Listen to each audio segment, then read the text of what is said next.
Welcome to part 2 of our crazily unscientific shootout. If you missed how excited we are about these cameras, oh my god. Yep. Part 1 was a test of dynamic range in nasty lighting conditions.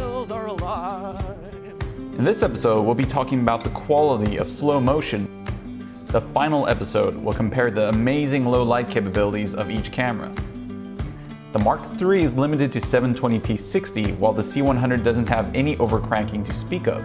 The newer Panasonic GH4 and the Sony A7s are overcranking champs, even going beyond 60 frames a second in full 1080p. We first did a resolving power test at 1080p 24 on this handy little fence to set a baseline for each camera.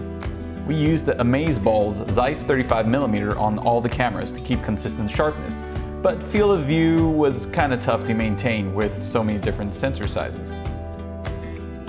Interestingly enough, the C100 and the GH4 beat both the Mark III and the A7s at their default settings, with the edge going to the C100, since the GH4 had some aliasing.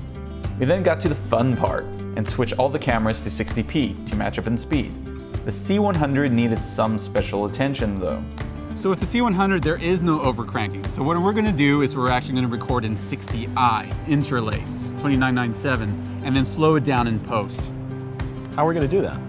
Well, you put it into Premiere Pro CC, slow it down by 40%, and render it, and boom.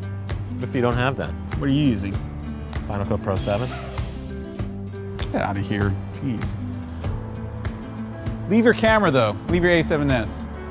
Colin came back after a long, lonely walk, and we were friends again.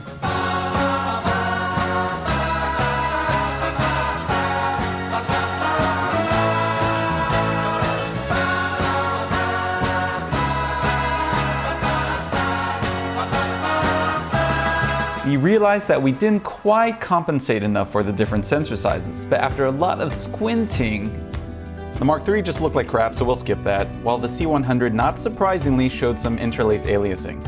Surprisingly, the A7s resolved details similarly to the interlaced C100 footage though. Interesting. The GH4 had way too much sharpening in its Cinelike D picture style, so we really had to squint to compare. Surprisingly, it seems that the cheaper GH4 wins this round, holding up detail the best at higher frame rates. But the difference is pretty marginal, and you can't go wrong with either the GH4 or A7s for pure 1080p overcranking. Stay tuned for episode 3, the low light test.